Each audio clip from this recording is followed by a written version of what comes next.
2024 সালের জুলাই গণঅভ্যুত্থানের পর আমাদের সামনে এসেছে সাম্য, ন্যায় বিচার, নাগরিক মর্যাদা, গণতন্ত্র ও সমৃদ্ধির নতুন বাংলাদেশ গড়ার এক ঐতিহাসিক সুযোগ। সেই স্বপ্ন বাস্তবায়নে দেশের তরুণ প্রজন্মই হবে সবচেয়ে বড় চালিকা শক্তি। আজকের এই অনুষ্ঠানে আমরা সমবেত হয়েছি সেই তরুণদের অসাধারণ অবদানকে স্বীকৃতি জানাতে।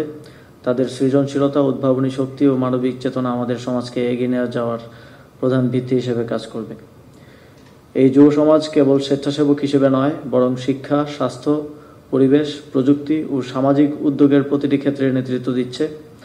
দেশের প্রত্যন্ত অঞ্চলে শিক্ষা সেবা প্রদান, বৃদ্ধাশ্রমের প্রবীণদের পাশে দাঁড়ানো, পরিবেশ দূষণ রোধে সচেতনতা সৃষ্টি কিংবা উদ্ভাবন ও উদ্যোক্তা বৃত্তির মাধ্যমে সমাজে ইতিবাচক পরিবর্তন আনা, প্রতিটি উদ্যোগই আমাদের গর্বিত করে।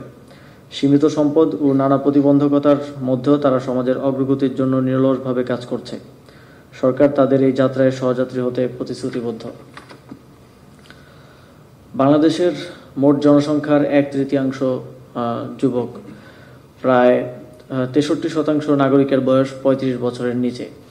এই বিশাল জনগোষ্ঠীকে ডেমোগ্রাফিক ডিভিডেন্ডে রূপান্তরিত করাই আমাদের সময়ের প্রধান চ্যালেঞ্জ।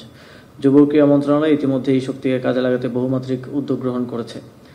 2024-25 অর্থবছরে 83টি ট্রেডে 2,71,000-এরও বেশি তরুণ তরুণীকে প্রশিক্ষণ প্রদান করা হয়েছে। কৃষি, প্রাণী সম্পদ, কারিগরি, তথ্য প্রযুক্তি, ট্রাফিক ব্যবস্থাপনা সহ নানা খাতে উদ্যোক্তা উন্নয়নের লক্ষ্যে প্রশিক্ষণপ্রাপ্তদের ঋণ সহায়তা প্রদান করা হচ্ছে। গত এক অর্থ বছরেই 26,612 জন যুবক যুবতীকে 152 কোটি টাকার বেশি ঋণ প্রদান করা হয়েছে। পাশাপাশি ফ্রিল্যান্সিং, কৃত্রিম বুদ্ধিমত্তা ও তথ্য প্রযুক্তি প্রশিক্ষণ কার্যক্রম অব্যাহত রয়েছে।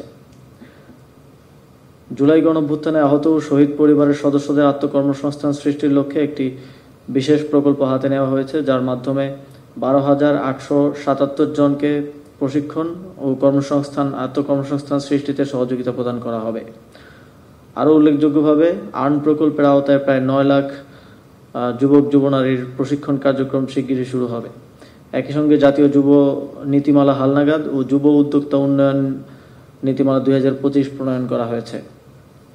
স্টার্টআপ এবং উদ্যোক্তাদের জন্য সহযোগী ইকোসিস্টেম বিনির্মাণের লক্ষ্যে একযোগে কাজ করছে বাংলাদেশ বিনিয়োগ উন্নয়ন কর্তৃপক্ষ, আইসিটি বিভাগ এবং যুব উন্নয়ন অধিদপ্তর। সম্মানিত অতিথিবৃন্দ, ক্রীড়া ও অবকাঠামো উন্নয়নকে আমরা জাতীয় অগ্রাধিকার হিসেবে বিবেচনা করছি। গত এক বছরে যুব ক্রীড়া মন্ত্রণালয় এই খাতে যুগান্তকারী পদক্ষেপ গ্রহণ করেছে। সংযুক্ত আরব আমিরাতের অর্থায়নে দেশের 8টি বিভাগে 8টি অত্যাধুনিক স্পোর্টস হাব প্রতিষ্ঠার কার্যক্রম ইতিমধ্যেই অগ্রসরমান। পাশাপাশি চীনের সহযোগিতায় একটি আধুনিক স্পোর্টস ভিলেজ স্থাপনের জন্য আলোচনা চলমান রয়েছে। এছাড়া কক্সবাজারে দেশের প্রথম স্পোর্টস ইনস্টিটিউট প্রতিষ্ঠার কাজও শুরু হয়েছে, যা আমাদের ক্রীড়া শিক্ষাকে এক নতুন মাত্রায় উন্নীত করবে বলে আমরা আশা করি।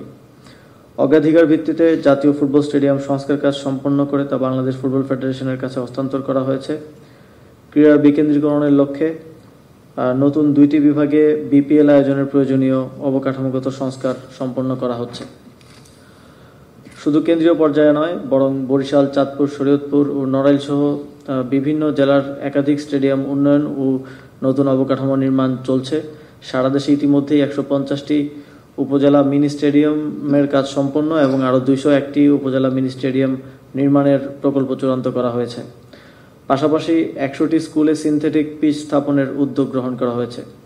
এসব উদ্যোগের ধারাবাহিকতায় 2024-25 অর্থ বছরে এডিবি বাস্তবায়নের হার দাঁড়িয়েছে 91.6%, যা আমাদের পরিকল্পনা বাস্তবায়নে দৃঢ় অঙ্গীকারের স্পষ্ট প্রতিফলন।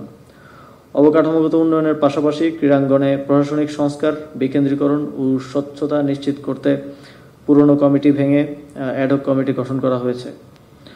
সম্মানিত সুধীবৃন্দ, তারুণ্যের শক্তিকে উদযাপন করতে মাননীয় প্রধান উপদেষ্টার নির্দেশনায় গত বছর থেকে সারা দেশে আয়োজন করা হচ্ছে তারুণ্যের উৎসব।